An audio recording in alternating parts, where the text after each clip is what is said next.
సిద్దిపేట జిల్లాలో నకిలీ విత్తనాలు, ఎరువుల సరఫరా జరగకుండా కట్టుదిట్టమైన చర్యలు తీసుకోవాలని అధికారులను జిల్లా కలెక్టర్ మనోజ్ చౌదరి ఆదేశించారు. సిద్దిపేట జిల్లా కలెక్టర్ కార్యాలయంలో వ్యవసాయ, పోలీస్ సంబంధిత శాఖల అధికారులతో నిర్వహించిన టాస్క్ ఫోర్స్ సమావేశానికి కలెక్టర్ అధ్యక్షత వహించారు.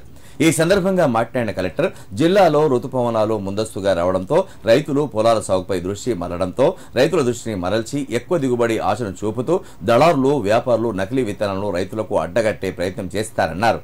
ఆ విధంగా జరగకుండా జిల్లాలో టాస్క్ ఫోర్స్ కమిటీ పకడ్బందీ చర్యలు తీసుకోవాలన్నారు. అదేవిధంగా హుస్నాబాద్ మార్కెట్ కమిటీలో నిర్వహించనున్న కిసాన్ మేళా ఏర్పాట్లపై సమీక్షించిన కలెక్టర్ అధికారులకు పలు సూచనలు, ఆదేశాలు జారీ చేశారు. కిసాన్ మేళాలో దాదాపు 133 స్టాల్స్ వరకు ఏర్పాటు చేయనున్నట్లు తెలిపారు. ప్రతి విభాగాన్ని పర్యవేక్షిస్తూ రైతులకు అవగాహన కల్పించడంతో పాటు కార్యక్రమాన్ని విజయవంతం చేయడానికి అధికారులను బృందాలుగా నియమించడం జరుగుతుందన్నారు. కార్యక్రమంలో నూతన విధానాల గురించి రైతులకు స్పష్టంగా స్టాల్స్ వద్ద అధికారులు అవగాహన కల్పించాలన్నారు. ఈ కార్యక్రమంలో అదనపు కలెక్టర్లు గరిమా అగర్వాల్, అబ్దుల్ హమీద్, జిల్లా వ్యవసాయ శాఖ అధికారి రాధిక, సంబంధిత శాఖల అధికారులు పాల్గొన్నారు.